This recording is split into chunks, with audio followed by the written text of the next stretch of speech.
Mukama yebazibwe bantu ba Katonda abalungi mbabuuzako mu linnya lya Mukama waffe Yesu Kristo era ne neebaza oyo yenna ali yawuliriza olw'obudde bwo bw'owaddeyo owulirize ekigambo kya Katonda nga mmere y'omwoyo eri omwoyo gwo era eri omwoyo gwange. Tujjukire bwe tusoma mu Bible tulaga bulungi nti emmere y'omwoyo mulimu emmere engumu ey'abo abakuze mu mwoyo ate ne mubaamu n'emmere amata nga mmere ya mwoyo naye nga mata era nga nago gatuyamba okukula mu mwoyo. Era etulaba mu kitabo kya 1 Peter chapter 2 verse 2 Mukama atugamba nti tuyayaanire aga amata ekigambo kya Katonda kituyambe okula. Kitulaga nti emmere y'omwoyo mulimu emmere engumu n'amata. Olwaleero ekigambo kya Katonda kyengenda okugabanako naawe ali yawuliriza mmere ya mwoyo eri oyo ayayaana okula mu mwoyo era n'oyo agenza akula mu mwoyo.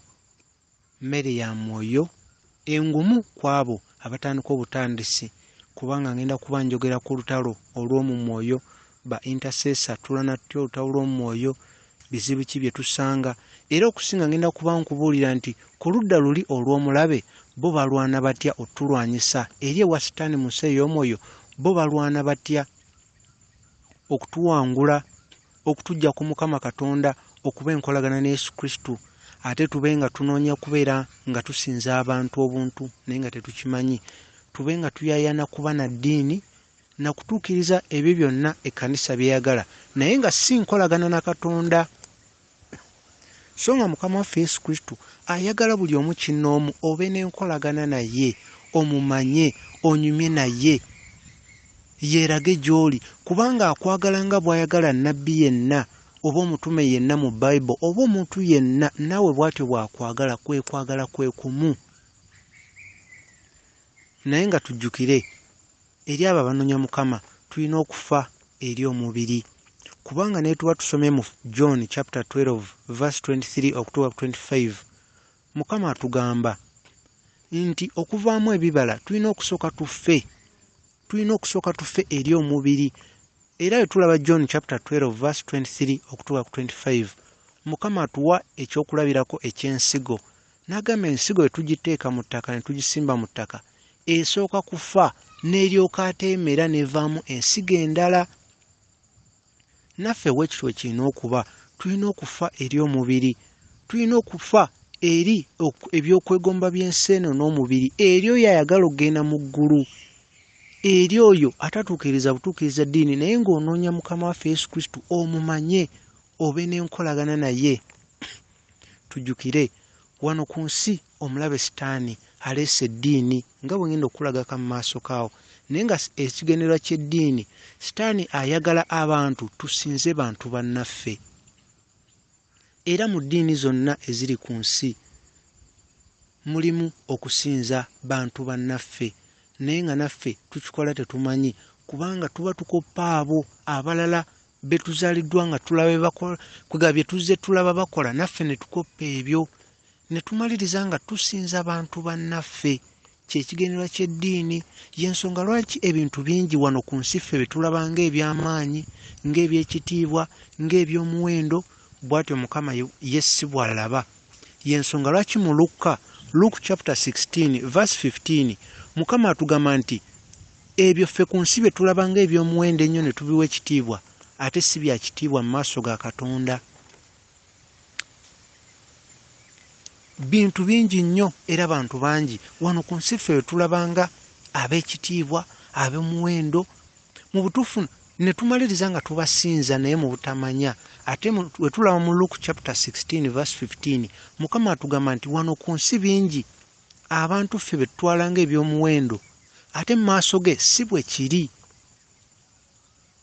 Ekyo kiri mu Luke chapter 16 verse 15. Kakati tulina okumanya nti mu nsi ey'omwoyo nga bwe nagaye nti eno mmere ya mwoyo eri abo abakuzeemu mu mwoyo. Ngenda kwogera ku nsi ey'omwoyo. Ensi ey'omwoyo erimu eggulu erisooka, eggulu eryokubiri ng'ebyo satani yabiteekawo, yatondawo oba yakolawo ekintu ekyefaananyiriza kyayita eggulu erisooka n'eggulu eryokubiri. ng'eyo satani gy'akolera emirimu gye era gy'atwala abo bonna abamuweereza ne miitingi zonna n'enkuŋŋaana gye zibeera. Bangi bagenda kusinkana omulabe satani. Kyenva njogera ku ekyo kubanga eddiini ze tugoberera wano ku nsi eyo gye ziva, era enteekateeka zonna eddiini zibeere wano ku nsi ziva eyo. Wabula ng'ate eggulu eryokusatu ly'erya Mukama waffe Yesu Kristo, eyo ewali Katonda, eggulu eryokusatu.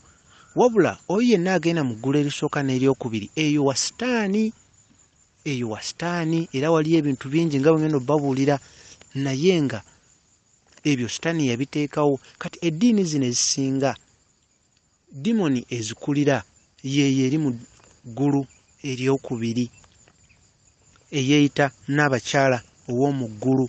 Eyo dimoni nkulu nnyo ewa sitaani, kugamba yemu ku dimoni esinga obunene wa sitaani eyeeyita n'abakyala w'omu ggulu, era yeekulira eggulu eryokubiri lyonna. Ye dimoni gye basinza mu ggulu eryokubiri lyonna ng'ovudde ku sitaani Lucifer, ye dimoni gye basinga okutya eyeeyita n'abakyala w'omu ggulu. So nga ne mu ggulu erisooka abaali bagenzeeyo, mumanyi naye waliyo dimoni etuula mu ntebe efaanana nga golodi, nga entebe yeyina ebiwawaatiro bingi, eyo eri mu ggulu erisooka, naye era eyo terina maanyi nga dimoni eri eyo mu ggulu eryokubiri. Abamu ekyo ekibumbe kye balaba ne bagamba nti oyo ya Mariya maama wa Yesu, eyo dimoni bwetyo bwefaanira ddala yeyo, wabula oyo si maama wa Yesu.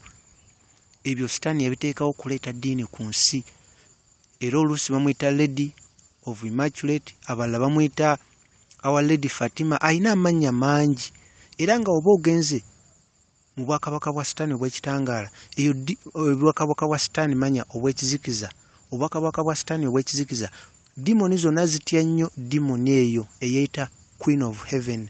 Era bangi ekibumbe kye balaba ne baga nti oyo mbu ye maama wa Yesu. Dimoni eyo bagitiira ddala nnyo, era eri waggulu wa dimoni zonna ennene. Kebere Spirit of Jezebel. Jezebel naye ali omu ku dimoni eziri waggulu wa sitaani, naye era ne Jezebel ali wansi wa dimoni eno eyeeyita Queen of Heaven. Era ne oba bagoba Jezebel, dimoni eyo ng'egenda nayo eyogeza malala ya Jezebel negamba yo etya oba eri wansi wa Queen of Heaven yekka. Wabula eno dimoni eyeeyita Queen of Heaven, eyeeyita Mary Mother of Jesus, eyo dimoni bwetyo bwe yeeyita, eri waggulu wa dimoni zonna ezisinga ewa sitaani okuggyako ng'oddiridde Lucifer, era etuula naye. Eyo dimoni etuula naye, era amadiini mangi gonna weegasibuka ddala, yetwala amadiini gonna ge tulaba mu nsi gonna. Wabula ekyawukana nti mu nsi ez'enjawulo bagiyita linnya ddala, ne mu nsi endala baziyita linnya ddala, naye nga yeyo dimoni yennyini. Era eri waggulu wa dimoni bayita Queen of the Coast, eri waggulu wa dimoni eri Queen of the Atlantic, yemu ku dimoni ennene. Era okwewa ekitiibwa kino nti the Queen of Heaven kyagiweebwa dimoni zaayo endala, dimoni ezisinza dimoni eyo ze zaagiwa ekitiibwa ekyo netandika okweyita Queen of Heaven. Mu nsi endala baziyita Isis, era edimoni yeeyo yeeyita Isis. Era abali mu ebyo bo bamanyi kye basinza, yo dimoni era yebawa amaanyi. Era amadiini mangi wano ku nsi gasinza eyo dimoni naye mu butamanya, naye nga bali bo abakulira amadiini bagendayo ne bagisinkana mu ggulu eryokubiri n'ebawa ebiragiro.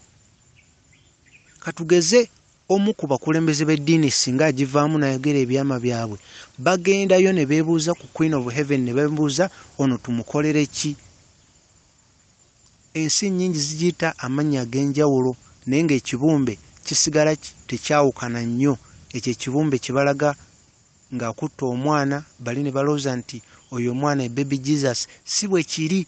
Eri mu second heaven oyo omwana bamuyita Zeus, naye ng'ekifaananyi olaba kye kimu, naye nga Zeus ye katonda w'entalo. Naye tuba tusoma mu Jeremiah yalabula abaali basinza ebibumbe nga basinza dimoni eno. Bwe tulaba okugeza nga mu Jeremiah chapter 7 verse 18, tulaba nti Jeremiah yali abalabula, we yayogerera n'agamba nti abaana bakuŋŋaanya enku, batata baabwe ne bakuma omuliro. era n'abakyala ne bakanda eŋŋano okukola ekyokulya okuwa n'abakyala w'omu ggulu. Jeremiah yali ategeeza eyo Queen of Heaven nga bagisinza, era Jeremiah we yabagamba tebakkiriza. Bangi bali mu madiini nga we tulaba kati nga basinza ebibumbe. Jeremiah chapter 7 verse 18 nga abagamba, naye tulaba Jeremiah chapter 44 verse 15 abantu nga baddamu Jeremiah nga bamugamba nti bo tebajja kuwuliriza Jeremiah byayogera, wabula bagenda kukola ebyo bye basanga bakitaabwe bye bakolanga, nga bagamba nti we bakola ebyo Jeremiah wabagamba batandika okulumwa enjala, endwadde ne zijja, so nga bwe basinzanga ebibumbe tebaalinanga njala, tebaalinanga kusomoozebwa.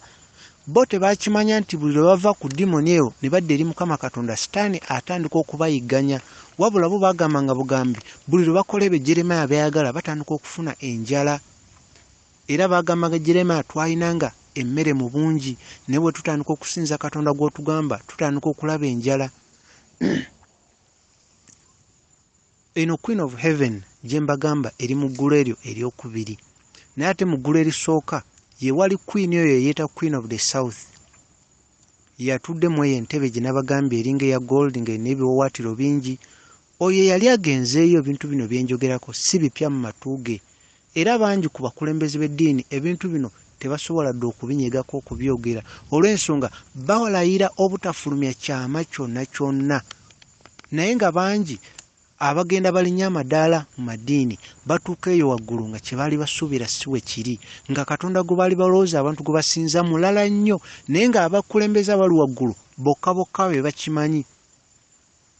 Era n'ebyambalo bingi abakulembeze bambala by'amadiini, oyo Queen of Heaven asooka bisabira eri mu second heaven n'abiteekako omukono n'abiteekako amafuta ge aga Sitaani, olwo ne bireetebwa eno ku nsi. Soogera bino kubanga njagala okukyaya eddiini yo,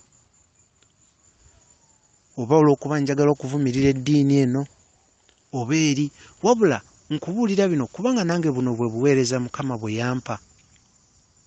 Bwe tulaba obuweereza omutume Pawulo bwe yakola bwawukanamu n'obuweereza Yokaana Omubatiza bwe yayina, bwawukanamu n'obuweereza ng'obwa Ezekiel oba Daniel oba Dawudi. Kati Mukama ye yaba n'ensonga lwaki atuweereza batume, bannabbi, n'atuweereza abasumba, kubanga ye buli omu amuwa okuyitibwa okw'enjawulo n'ekisa okusinziira ku kuyitibwa okwo kw'abamwise. Kati nange kuno kwe kuyitibwa kwe yampa, era y'ensonga lwaki nkunnyonnyola bino. Oyo Queen of Heaven bangi bamuyita Mary Magwell, abamu bamuyita Immaculate, Our Lady Fatima, abalala bamuyita Mystical Rose, abalala bamuyita Mother of Jesus. Ekugamba bamuyita amannya ag'enjawulo okusinziira ku ddiini ez'enjawulo. N'ezo eddiini eziri mu nsi endala nazo ziyina, naye nga mu byonna kye bagenderera abantu tusinze ebibumbe ate tusinze bantu bannaffe mu butamanya. Omuntu n'owabanga agenda kubeera agenti wa Sitaani, eno dimoni emwanjulayo ewa Sitaani. Olw'okubanga Sitaani akimanyi nti Katonda mwoyo, ye abateerawo ekibumbe, ekifo ky'okusinza oli Katonda ali mu mwoyo, bo ne batandika kusinza kibumbe, kubanga Sitaani akimanyi bulungi nti Katonda abamusinza bayagala beba abamusinza mu mwoyo ne mu mazima. Era Sitaani akimanyi nti Katonda tayagala kusiteekebwako kugattibwako bakatonda balala. Ekitiibwa kya Katonda takigabana na Katonda mulala yenna, kuba Katonda waffe ali omu. Olw'okuba Sitaani akimanyi nti Katonda tayagala tusinze ebibumbe, kyava aleeta ebibumbe mu madiini. Amadiini gonna gojja okulaba ku nsi galina ebibumbe, kababeera abo abagenda mu tempo ne basinza Buddha ne basinza ani. Ojja kulaba nti tempo nnyingi bonna balina bibumbe, bayinza okuba ebya goldi oba ebyaki, naye nga mu byonna bafukaamirira ebibumbe ne bamaliriza nga basinza muntu munnaabwe. Ekigendererwa ky'eddiini lwaki Sitaani azireeta, ayagala abantu basinze muntu munnaabwe wano ku nsi. Era omuntu wonna aba ogenze mu ggulu eryokubiri ewa Sitaani, ojja kulaba nti ne zino ennaku ze tulina wano ku nsi, buli lunaku tulina dimoni erufuga erutwala eri ewa Sitaani. Buli lunaku era emikolo gyonna egya satani gye bakola basinzira olunaku olwo, demoni kyetwala olunaku olwo era gye beebuuzaako. Kati eno Queen of Heaven oba yeeyita n'abakyala omuggulu, ekyo ekibumbe kye bafukamira ne bagamba nti maama wa Yesu, naye nga demoni yeefuga olunaku olwokusatu. Era ojja kulaba emikolo mu madiini ag'enjawulo, emikolo egy'ekibumbe ekyo bakikola lwakusatu, kubanga olw'emmande olwo satani yalusalawo nti ye yalufuga devil, olwokubiri katonda w'entalo yalufuga. Era ojja kulaba entalo nnyingi mu nsi ezibeerawo, otunuulira olunaku olwokubiri ojja kulaba ekintu kye njogerako. Olwokusatu lwe lwoyo eyeeyita Queen of Heaven, bo bagendanga bagabana ennaku. Era nga abakulembeze bangi, ab'amadiini, ab'ebyobufuzi, abayimbi n'abayimba ennyimba za gospel ze tulooza nti za Katonda wowulira mu matu, bangi bagendayo mu nkuŋŋaana okusisinkana oyo gwe bayita n'abakyala w'omu ggulu. Ekyo ekibumbe nga mukiraba gyali waddala demoni efaanana bw'etyo ng'eyogerera ddala ng'era ebawa ebyokkola wano ku nsi. Eyo demoni eyeeta Queen of Heaven n'abakyala w'omu ggulu yeetooloddwa emmunyenye 12, ng'emmunyenye ezo 12 zitegeeza bamalayika bagamba nti batambula nabo. Era ojja kulaba nti abantu bangi abambala obuntu mu bulago nga kuliko demoni eyo gye balooza nti mother of Jesus, ebeerako n'emmunyenye waggulu 12, era wali watuula bwetyo bweri ebeera yeetooloddwa ezo emmunyenye 12. Era abo abagisinza abagendayo mu ggulu eryokubiri basuubira nti ezo mmunyenye 12 nti be bamalayika abagenda okuleeta okubikkulirwa, naye ng'okubikkulirwa okwo okw'obulimba.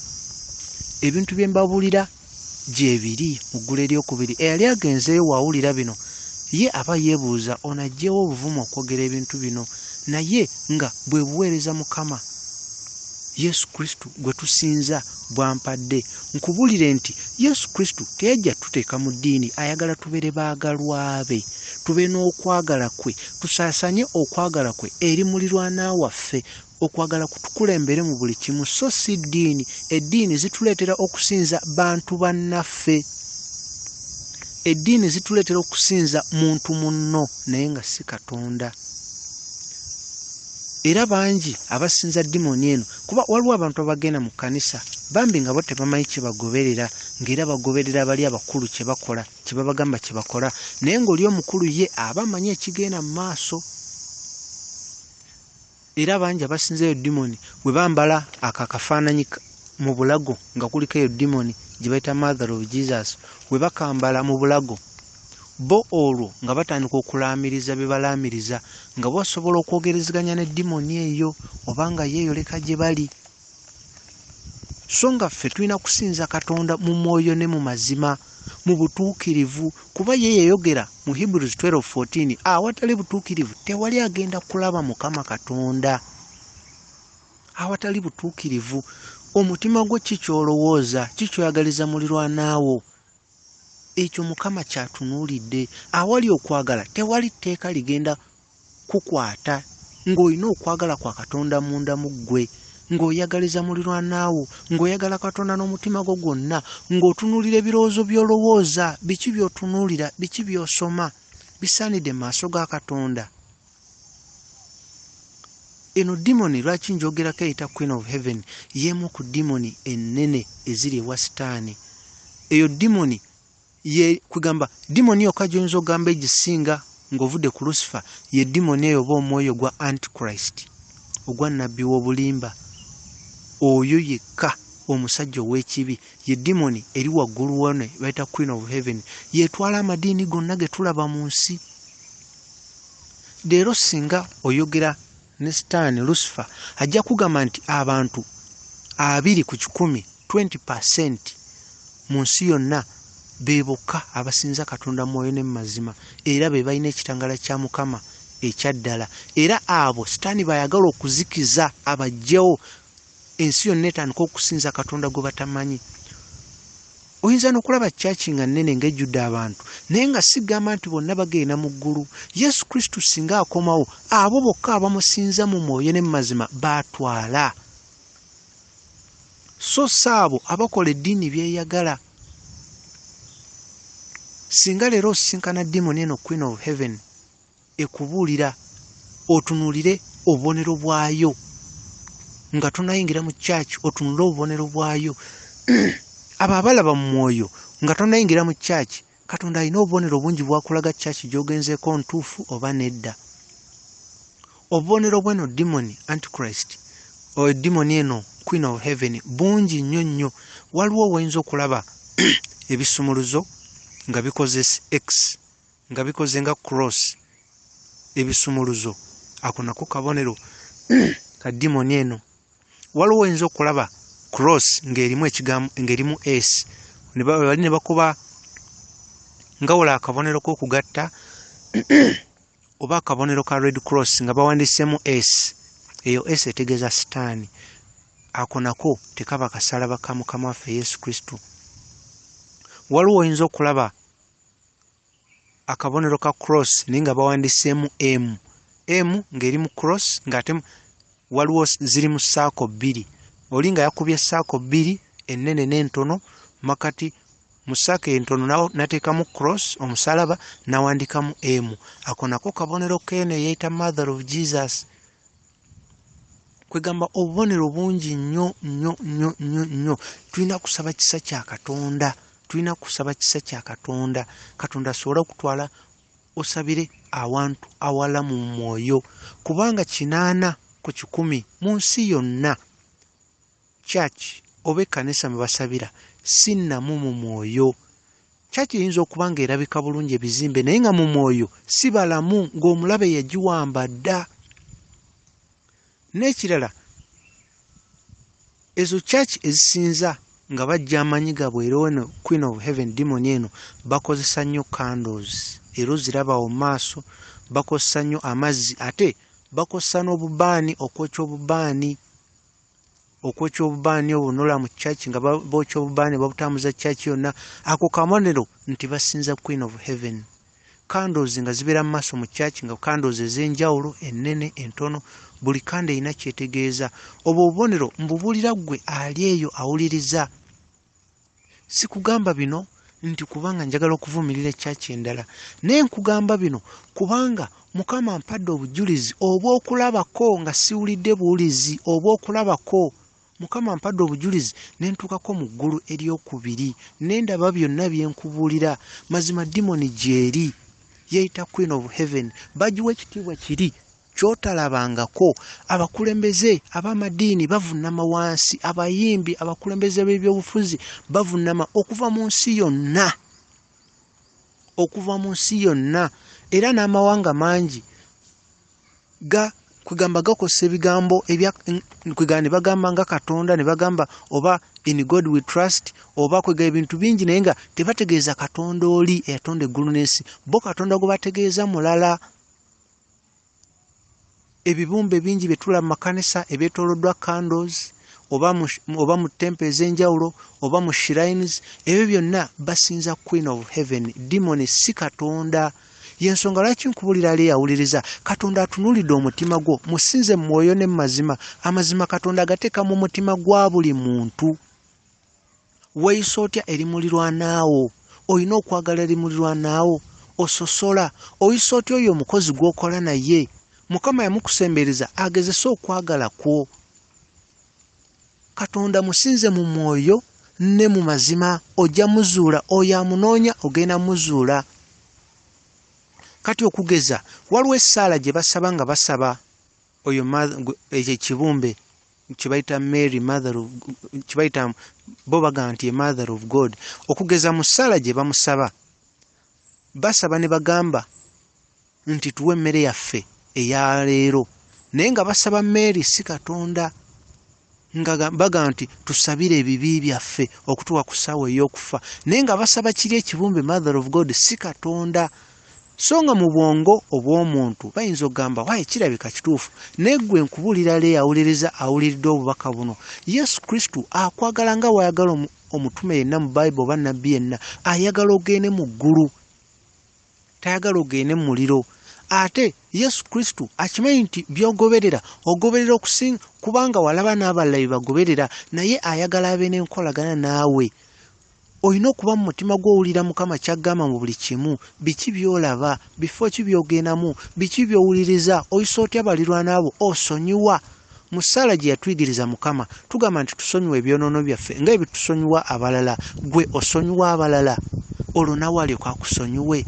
Mukama yagamba nti abagoberezi be ensi egenda balabira kwagala ku balina eri bannaabwe. Olina okwagala eri balirwana abo, obayisa otya?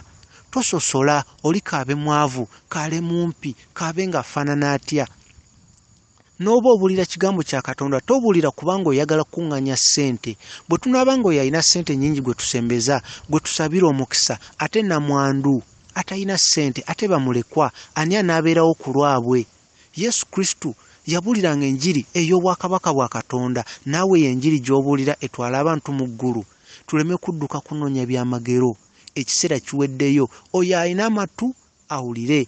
Ekiseera kino abo abamanyi Katonda bagenda kufuna okumanya okupya, okubikulira okupya, okutegeera okupya, naye n'abatamanyi bagenda kwongera okubuulira ddala, okubikirwako ekiwero. Oyo alina amatu awulire. Mukama ayagala mutima gwo. Buli lunaku omusinze mu neeyisaayo gye weeyisa ne banno, okukwonna oba omusinza birowoozo ki by'olina? Okulowooza obulooza ku kintu ekikyamu oba omaze okikola. Twenenye, tutambulire mu kwagala. Gy'okoma okusoma obutabo bwe bakuwa nti bwa ddiini nti osaba Mary Mother of Jesus, gy'osoma obusoma, gy'okoma okulira ekyoyoyo ekyagala obusome. Era ojja kumaliriza otandise okulaba ebintu ebitali bya bulijjo, era mpola mpola ojja kwesanga ng'otandise okuloota ebirooto ebya ddala ng'olina abantu b'otategeera.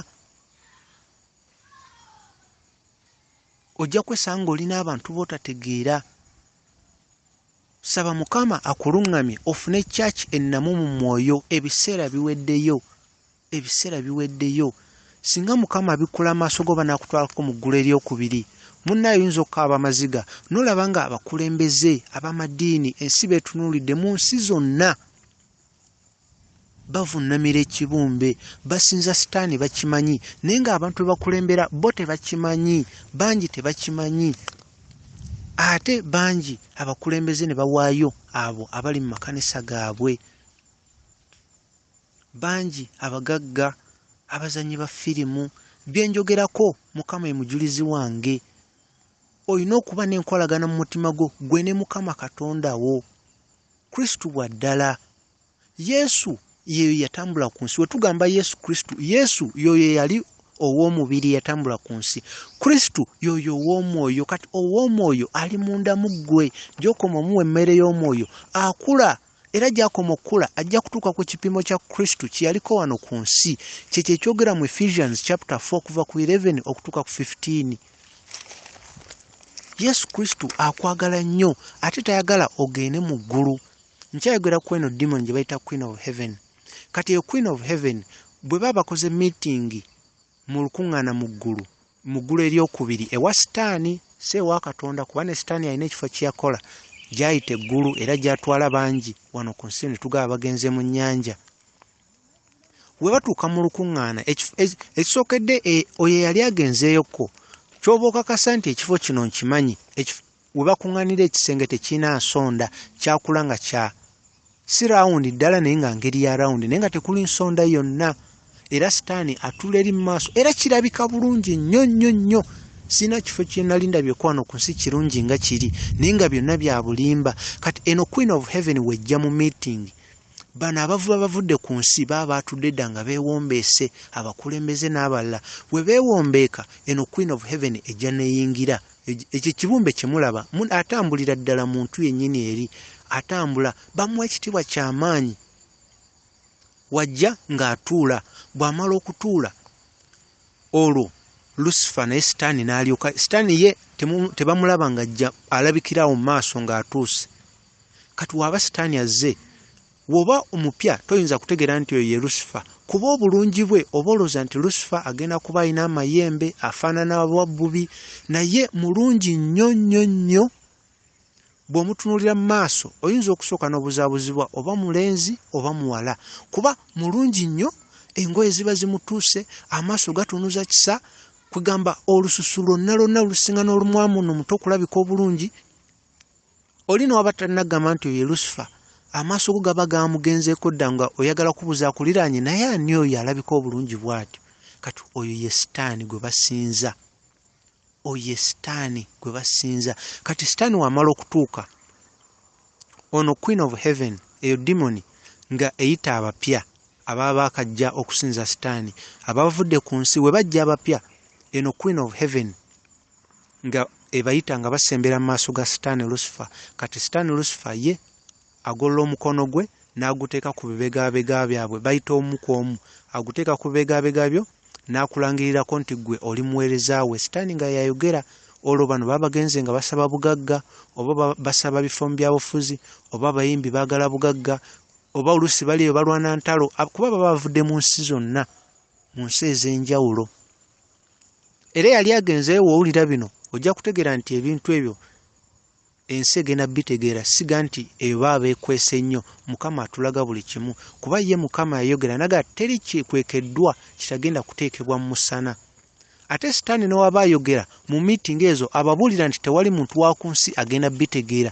Tamanya nti abantu ba Katonda babeera waawo naye nga bali tebabalaba, era bawulira nga twogera ebintu bino ku nsi, kwolwo lwe bategeera nti ekitegeeza waliwo abalala, kubanga bangi ku nsi kuno babikuuma nga byakyama, kuba ewa sitaani bw'oyogera ebyama bye munne ye akuttirawo, kubanga baba bamuwadde emyoyo gyabwe nga ginako buyinza, wayagala okubattira wabattira. Kati bakuuma ebyama.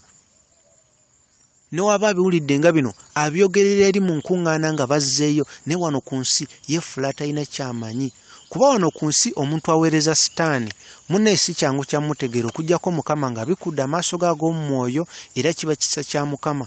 Kuba omuntu aweereza sitaani wano ku nsi ateekawo ebintu bingi ebiraga nti munnaddiini bingi nnyo. Ayinza okugula oba kalenda ennene eriko oba Yesu, ayinza okugula ebintu nga oyingira mu nnyumba ye oyinza okulaba Bayibuli nga zisimbyawo layini, wabeerawo ebintu ebiraga ekifaananyi, oleme na kulowooza nti omuntu ono ayinza okuba si wa Katonda. So sitegeeza nti buli abo bonna abalina Bayibuli mu nnyumba zaabwe nti si ba Katonda, wabula kyenkugezaako okulaga nti abaweereza sitaani nabo bagula ebintu ebibuzaabuza, kazi b'engoye ze bambala okubuzaabuza. Kati oli wabazze mupya ng'azze kuweereza sitaani, demoni emuteekako omukono, kati eri Queen of Heaven n'etandika okumuteekamu amaanyi munda mu ye, amaanyi. Oluusi balina ne kye baleeta ne bamuwa, nga wolaba bino ebanyweramu ng'oba ensuwa eyatise bwe kifaanana, ne bamuwa n'anywa, ne bamuyirako ne ku mutwe, era ne bamugamba okuva n'olwaleero toli muntu wa bulijjo. Ekyo sitaani yennyini ya Lucifer yennyini yagamba omuntu ono omupya azze okuweereza sitaani. Neeno demoni Queen of Heaven ebeeraawo kumpi. Kati ono ebamala omuwa bino, olwo eno ku nsi ewaffe asobola okukomawo n'agamba musajja wa Katonda n'akola ebyamagero n'awa obunnabbi, kwega abantu be bawulira ne bagamba wabula ddala ono Katonda, ne beerabira nti Katonda tumusinza mwoyo ne mazima, era tetumusinza olw'ebyo tulabako wabula olw'okukkiriza. Tetambula olw'ebyo tulabako wabula bye tukkiriza munda mu ffe. Tujjukire omwoyo wa Kristo ali munda mu ggwe, yakuwa obujulizi nti oli mwana wa Katonda, era oba tolina mwoyo wa Kristo toli wuwe. Romans chapter 8 verse 9, woba toli na mwoyo wa Kristo toli wa Kristo. Omwoyo wa Kristo yaliwa yo yali mu mutima gwo, akulembera bw'oba olina kyogenda okukola n'akulaga kino kikola oti, toyogera kino, tambula bwoti. Omwoyo wa Mukama akulumiriza muli. Abamu bagamba nti ssenga w'omutima, naye woba okyegendereza mwoyo wa Mukama eyo gy'atandikira enkolagana naawe. Omala kumwewa nnyo n'owuliriza ky'agamba n'ogenda ng'okizuula nti Mukama, n'oba osoma Bayibuli ng'akulaga soma wano kino kitegere bwoti, enkolagana Katonda eyo gyetandikira. Eyo enkolagana gyetandikira. Ngabana naawe ali yawuliriza otegere bingi ebyama ebiri emabega waabo ab'eddiini betuvunnamira betuwa ekitiibwa eky'amaanyi, bye balina obulumi ku mitima gyabwe naye nga tebasobola bibuulira bantu kubanga baalayira obutabuulira mazima galiyo, naye nga bo mu mitima gyabwe amazima bagamanyi. era waliwo n'omu ku bakulu b'eddiini eyabivaamu. Nali njogerako naye nambulira ekyama naŋŋaamu naye kankubulira ekyama, ebintu ebyo nze nabitegerera bye byanzijayo, naye navaayo ne ndayira obutabuulira abantu, naye nga ebintu ebyo nze nali mbitegedde. Naye nga bino omala kukula madaala eri mu ddiini n'olyoka obitegeera, naye nga bingi ebyama ebiri emabega w'ebyambalo, bangi bye bambala n'ebibumbe bye basinza. Ebyambalo bino byama bingi bye balina ebiri mu mitima gyabwe nga bireeta amaziga mu mitima gyabwe, naye nga tebayinza kugabana na muntu yenna kumubuulira mazima, naye nga bakimanyi nti baba bavudde mu nsi eno bagenda mu muliro olw'ebyo ebibi ebikolebwa ate ne babisirikira. Y'ensonga lwaki bangi babeera mu mayumba amanene bannaddiini, naye ng'abeeramu yekka, oba oluusi waba abeeramu n'abalala ng'aliwo ebisenge byayingiramu ebitagendamu balala, nga eyo gye baba bakolera emikolo ekiro. Ne ofiisi nnyingi ze tulaba ne mu kibuga ne tulooza ofiisi ezo wala bye bakoleramu, naye nga eyo bagendayo kusinza mulabe sitaani. Baggalawo ofiisi ne batandika okulaamiriza ne bakola saddaaka, naye nga wano kungulu olaba ofiisi ennungi gy'osuubira nti bakolera emirimu gya mpapula, kwega byakuwandiika byenjogerako. Mukama alibikula amaaso go olitegeera ekintu kye njogerako. Kati eri ewa sitaani agenti ompe bamala omubatiza, dimoni eno gye bayita Queen of Heaven n'emubatiza, bamubuulira nti kati olwaleero ofuuse magician, ofuuse mufuusa era okolagana na Lucifer. Mujjukire oyo yenna akola magic ku nsi kuno, oyo si wa Katonda. Magic tava eri Katonda, ava wa sitaani. N'akatabo konna konna kwolabako ekigambo magic, obutabo bwa sitaani bungi. Buliko magic, blue magic, white magic, red magic, era ababwina babukweka wala kubanga kintu kiswaza nnyo. Oli singa baba bamuzudde nti akolagana ne sitaani wano ku nsi, kiswaza nnyo era bakikweka wala, bakikola mu bubba. Era eri ewa sitaani omupya bamala omubatiza bamusindika ku nsi ne bamugamba kati genda ku nsi otandike okusaanyaawo ekkanisa ennamu mu mwoyo. Kubanga ye sitaani talina buzibu ku musajja wa Katonda kuwa bunnabbi oba kola byamagero. Sitaani obuzibu bw'alina be ababuulira ekigambo kya Katonda ekiriko ekitangaala, ekiriko omuliro, ababuulira okwenenya, obutuukirivu. Era sitaani yennyini ayogera n'agamba nti kuno ku nsi 20/100 ku bakristaayo abali ku nsi 20/100 bokka be bamanyi Katonda gwe basinza, abasigadde basinza ddiini era na Bible, kwegamba nga bye basoma mu Bible magezi ga kuteeka mu mutwe kukkiriziganya nakyo. N'osoma ekintu mu Bible mu ntegeera yaffe ng'abantu n'ogaddala ekintu kino kituufu, naye nga ago magezi ga mu mutwe si ga mu mwoyo. Katonda tumusinza mu mwoyo na mazima. Era sitaani kyayagala kwe kusaanyawo abo abatono abamanyi Katonda gwe basinza, ababuulira ekigambo ekiramu mu mwoyo. Era sitaani atuma ba agenti be wano ku nsi n'abagamba mugende musikirize bapasita mubajje ku mulamwa.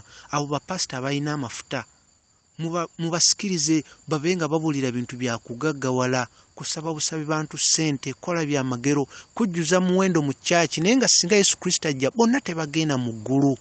Sitaani talina buzibu ku kkanisa ezitali namu mu mwoyo kubanga amanyi ezo ze n'abalimu babe. Era sitaani waba alumba talumba bakristaayo ba bulijjo.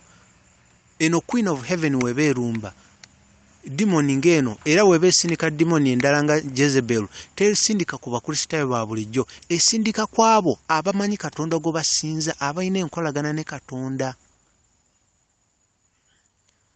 Era omuntu agenti wa sitaani kasita bamusindika eri ekkanisa ennamu mu mwoyo, singa akituukiriza n'asikiriza pasito oyo oba musajja wa Katonda, kasita amusikiriza n'asobola omukozesa ekibi kye baba bagenderedde, bamanya nti ekkanisa yonna bagiwambye.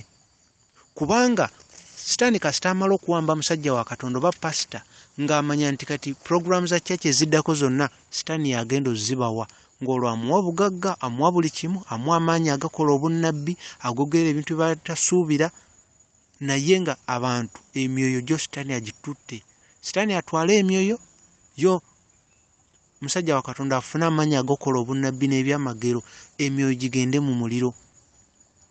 Naye nga kigasa ki omuntu abadde aweereza Katonda, olowooza osinza Katonda w'omu ggulu, naye n'otuuka okuva mu nsi n'ogenda mu muliro ng'ensonga y'ekibi ekiri mu mutima gwo, ky'otenenya, ky'otaavangako. Kubanga mu kyaki tebakugamba nga kwenenya na kutambulira mu butuukirivu, tebakubuulira ku rapture n'okoma kwa Kristo, bakubuulira nga bukwakkulizo, bagamba kusiga nsigo. Ate olutuuka mu maaso ga Mukama ng'olina ekibi mu mutima ky'otenenya, olina abantu b'otasonyiwanga, olina obukyayi mu mutima. Longosa omutima gwo aleeyampuliriza, sonyiwa oyo yenna alina kyeyakola. Tabagana ne bbaawo gw'alina obutategeerana ne bbaawo oba mukyalawo, mubeere muntu omu. Olwo Kristo agenda kwogera naawe ng'ayita mu bbaawo, ayogere naawe ng'ayita mu mukyalawo, amaka gatereere. Awatali butuukirivu tewali agenda kulaba Mukama Katonda, awatali butuukirivu tewali agenda kulaba Mukama Katonda. Ono gwe bayita Queen of Heaven mwogerako nnyo, kuba amadiini gonna mu nsi gwe basibukako, era ebiragiro ebigenda eri amadiini gonna g'owulira mu nsi, ebiragiro biva eriye oyo yeyita Queen of Heaven, biva eriye. Era awulira bino ng'olowooza bye njogera sibimanyi. Manyi bulungi Lucifer, mumanyi bulungi ne ofiisi ze gye ziri. Era ekimu ku bitebe kya Lucifer ekinene kiri wansi wa Atlantic Ocean. Wansi wa Atlantic Ocean we wali ekitebe kye n'ennyumba ya Lucifer ennene eringanga gavumenti ye. Ekirala ekitebe kiri wansi wa India, ensi gye bayita India, wansi waayo underground ye wali, naye waliyo ekitebe kya Lucifer ekinene. Era bangi babeera balaamiriza ogendayo, baga nti bagenze mu nnyanja. Bino mbyogera eri abo bali bagenzeeyo, oyo tegere nti kye njogerako nkimanyi, ate njogera nga nalaba nga saawulira. Era ne Lucifer ayina ennyumba ye agiyita White House, eyina geeti bbiri, eyina geeti enjeru. Era woyita mu geeti enjeru otuukira bakolera mu meeting mu holo, abantu abavudde ku nsi gye basinkana. Geeti gundi n'ennyumba ya Lucifer ayina ne geeti emyufu. Geeti emyufu ogiyitamu otuukira gye bakolera okusaddaaka, ewali kwegamba bwe basaddaakira, woyita mu geeti emyufu. Bino mbyogera eri eyo awinza okuwulira ebintu bino nga wali otuuseeyo, otegere nti kyenjogerako nkimanyi. Omulabe Sitaani aleetedde abantu okusinza abantu bannaabwe ku nsi ng'ayita mu madiini. Bangi ne basinza abantu bannaabwe mu butamanya. Era mu miitingi ezo za Sitaani Mukama abikula amaaso go n'akutwalayo.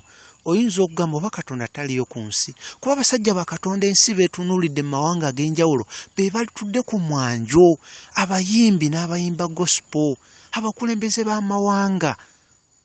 Yensonga lwaki ggwe nga ggwe omuntu omu manya Mukama Katonda wo mu mutima gwo, otunuulire obulamu bwo, otambulira mu butuukirivu, yagala mulirwanaawo, buulira yenna gw'oba osobodde abe n'okwenenya, asonyiwe, atambulire mu butuukirivu. Atambulire mu butuukirivu.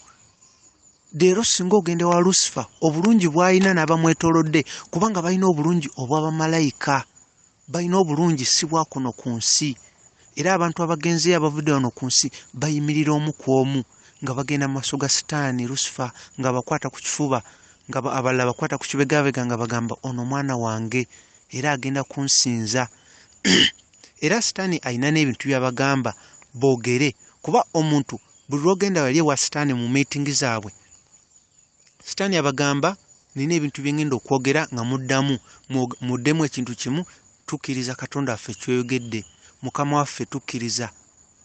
Era Sitaani ebimu byabagaana, abagamba temulina kubuulira njiri ya kwenenya, n'abagamba temubuulira enjiri ey'obutuukirivu, nga bonna baddamu Mukama waffe tuwulira.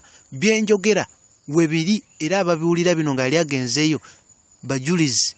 Era oba owulira bino, buulira abakwetoolodde biki bye wakola, Mukama agenda kukusonyiwa, kubanga ky'osirikidde ofune obugagga kigenda kutwala bangi mu muliro. Sitaani abagamba temubuuliranga ku kukoma kwa Kristo. Bonna ne baddamu tukkiriza Mukama waffe era tukkiriziganya nakyo. Sitaani n'abagamba babuulire ku bya bugagga, message ya prosperity. Bonna baddamu ekintu kimu, kaale ssebo Mukama waffe. boogerera wamu eddoboozi eryawamu nga bakkiriziganya naye. Sitaani n'abagamba babeere nga batunuulira byamagero na bubonero, batunuulire byamagero kugaggawala, batunuulire breakthrough na kufuna bintu bino ebyensi ebiggwawo. Omuntu agende mu kyaki atandike kuyita njagala sente. Bayite sente, olwo dimoni eri eya sente ejje mu bo. So nga Mukama atugamba Matayo 3:3, Matayo 6:3, sooka onoonye obwakabaka bwa Katonda, ebirala byonna bigenda tugattirwako. N'ebyo by'osaba nga tonnabisaba, Mukama yategedde dda ekiri mu mutima gwo. Abasajja ba Katonda okuva mu nsi yonna, abakulembeze, abayimbi n'abalala, mazima beewombeka maaso ga Sitaani era ne basuubiza okukola ebiragiro by'abagambye. Naye ne bajja ku nsi, mazima abantu bakulembera tebamanyi kigenda mu maaso, naye bali obudde buziba basinza omulabe Sitaani. Sigamba bonna, naye 80% be tulaba si ba Katonda, era mu mitima gyabwe amazima bagamanyi, era mu muliro bangi bajja balaba.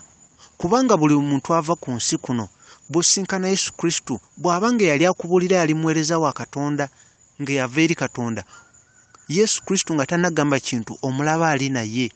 Era oli waaba yali wa bulimba oba tonnatuuka Yesu Kristo amukulengeza nga ali mu muliro, n'otegeererawo ludda ki naawe lw'ogendako. Era bangi kwaba baweereza Sitaani bwe bawulira obubaka nga buno beebuuza, ono biki byayogera bino mbyogera lyemu ampuliriza, kubanga kuno nange kwe kuyitibwa kwange. Bwe bubaka Mukama bw'ayagala nkubuulire, akwagala nnyo, musinze mu mwoyo ne mu mazima, weenenye, weeyawule ku kibi. Mu buli kimu ky'okola beera ng'osaba mutima gwo gwa Mukama, nsonyiwa, nteekaamu by'oyagala, onzigyemu by'otayagala, teekaamu omwoyo gwo, kuuma omutima gwo, ebirowoozo ebikyamu bigobe bijja genda mu linnya lya Yesu Kristo. Yogera n'obuvumu, kubanga Yesu Kristo waali era mulamu, ayagala obe n'enkolagana naye, agenda kukulaga buli kimu, n'ebitali mu Bayibuli ye agenda bikulaga. Ogenda kumanya bamalayika, ogenda kwogera n'abali mu ggulu, ojja kwogera ne Moses ne Abrahamu, oyogere ne Adamu, oyogere ne Enoch.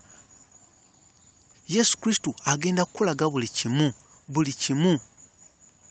Tuleme kutunuulira abo abatayina, abo abaavu mu kanisa, tugambe nti bo Katonda tabaagala. We tusoma mu Ngero 28:27, Mukama agamba tuwe abo abatayina.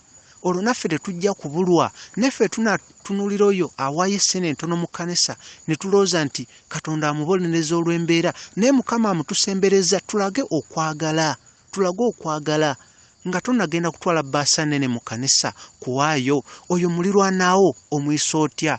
Omulese afunye ekyokulya, omuntu gw'oyitako ng'ogenda mu kkubo, omulwadde atalina za ddwaliro, omuyiseeko otwale ssente zonna mu kkanisa. Olowooza Mukama atunuulidde ssente z'obungi bwazo? Nga yagamba ayagala mulirwanaawo. Okuwaayo si kibi, naye onaakuliraanye omuyisizza otya? Oyo akuliraanye agenda okusula enjala, omuyisizza otya? Oba twagala tuweeyo mu kanisa, omusumba atumanye n'abalala batumanye nti tuli bantu ba ssente. Tujjukire ne ba agenti ba Sitaani bajja mu kanisa ne baleeta ssente nga bamaze ozisabirako essala zaabwe eza Sitaani, nga buli muntu azikwatako agenda kusaanyizibwawo. Oyo alina amatu awulire, Ne bwe tusoma busomi Matayo 23:13, Mukama waffe Yesu Kristo yennyini yayogera n'abasomesa b'amateeka, leero boyinza okuyita nga bannaddiini, n'abagamba muggalawo oluggi lw'obwakabaka bwa Katonda mu maaso g'abantu. Mmwe kennyini temwagala kuyingira, naye n'abagala okuyingira ate mubalemesezza. Ekyo kiri Matayo 23:13. Mukama waffe Yesu Kristo bw'ati bwe yagamba abo bannaddiini. Oyo yeeta Queen of Heaven, eddiini zonna ku nsi gye ziva, oyo si Mother of Jesus. Oyo alina amatu awulire. Mu nsi nnyingi bamuyita amannya ag'enjawulo. N'ogenda e China ojja kulaba nti mu tempo balina gwe basinza, gwe bayita Cheuma, gwe basinza ekyo ekibumbe, era y'omu y'oyo. E Brazil bamuyita Macarena. Ojja kulaba ne mu nnyimba nnyingi ne poemu nnyingi n'engero nnyingi boogera ku Macarena, engeri gye bamwagala. Y'oyo era ye dimoni y'emu. Algeria bamuyita Asha, bayimba nnyimba nnyingi nga bagamba Asha. Waliwo omuyimbi omwe yayimba n'agamba Asha I love you Algeria. Gwe yali ategeeza eyo mother of Jesus y'omu. Omwami Mukongo yayimba n'agamba Maria Valencia nkwagala nnyo kubanga edimoni ye yamuwa eddoboozi. Era oba togenze Mukama n'abikolaga mu ggulu eryokubiri oyinza okugamba ebintu bino bya bulimba. Waliwo akagero ke boogera tebagamba African woman eyakawandiika naye yali ategeeza eyo dimoni lwakuba babireeta mu ngeri nga oliye asinza amanyi kyayogerako. Kati ffe wetuwulira omutunga agamba Katonda tulowooza ategeeza Katonda owaffe. Bangi bakwata Bible waggulu ne bagamba mu linnya lya Katonda naye nga Bible gye bakutte si yeno eyaffe. Bw'osoma Bible erinnya eririko si yeno Bible eyaffe n'ogibikula ebirimu birala nnyo naye ne babuzaabuza bangi. Leero oyinza okusoma oli n'olaba akutte ne baga African Bible wali ogibikudde n'olaba ebirimu si bye bino ebya Bible yaffe. Kati bambi ffe tuwulira bugambi for God and my country in God we trust ne tulowooza Katonda y'omu gwe tusinza. Wali usinkana Katonda ogenda kutegeera amazima. Oyo alina amatu awulire. Yesu Kristo akwagala nnyo musinze mu mwoyo ne mu mazima. Sonyiwa buli muntu. Beera n'okwagala mulirwanaawo. Beera ng'omusaba. Kuuma ebirowoozo byo. Biki by'olaba, biki by'otunuulira, biki by'osoma bisaanidde mu maaso ga Katonda. Ekiseera kiweddeyo. Oyo alina amatu awulire. Yesu Kristo mwoyo. Tumusinza mu mwoyo ne mu mazima. Mu mwoyo ne mu mazima. Zibasanze abo abamanyi amazima naye nga batuukiriza ebyo ebyeyama by'ekkanisa bye bamanyi mu mitima gyabwe. Zibasanze abo abanoonya ssente mu ndiga naye ng'ate ekigambo kye babuulira kigenda batwala mu muliro si mu ggulu. Mukama bakuume. Oyo alina amatu awulire. Mbaagala nnyo. Mukama bakuume.